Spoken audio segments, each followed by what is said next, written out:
I'm Maria Corser, and I'm a physician with Mount Carmel Medical Group. I chose to become a physician actually back when I was in middle school, around middle school and high school.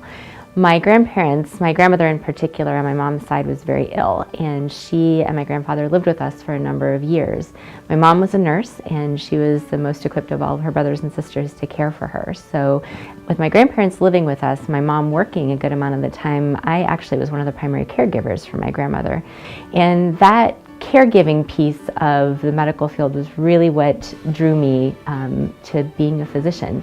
My patient care philosophy is really one of teamwork. I view this as a partnership, and I view myself as an educator. When we talk about a particular problem in the office, we'll talk about multiple ways that we can solve that problem, and then we'll decide which one of those ways is the best for you. The most rewarding part of being a clinician is being able to offer comfort during a difficult time. When patients come to the hospital, when patients come to the doctor's office, they're oftentimes very worried, they're scared, even if it's just for a routine visit, because they're not sure what we may find. I feel it's my job, and I feel that it's the biggest part of my job to provide that comfort and to provide that reassurance that whatever we do find, we're going to work together to come up with the best solution. The best piece of advice I can give a patient is to be honest with me. When I ask a question, please be as honest as you can.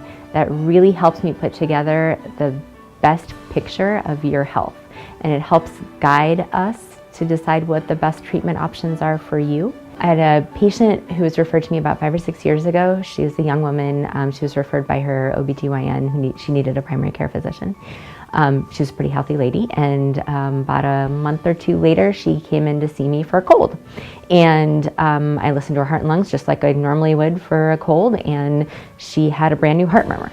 And it was very loud, and it was clearly abnormal. And I called up our cardiologist and got her in right away and got her an echocardiogram. And come to find out that she was very close to rupturing her aortic valve and her aortic root. And within about a week, she had surgery to repair it and was fixed. But had she not come in to see me for that cold, we never would have caught it, and she probably would have died. And she is the most wonderful patient, and I see her on a regular basis still today. If you'd like to know more about me or Mount Carmel Medical Group, please visit mountcarmelmedicalgroup.com.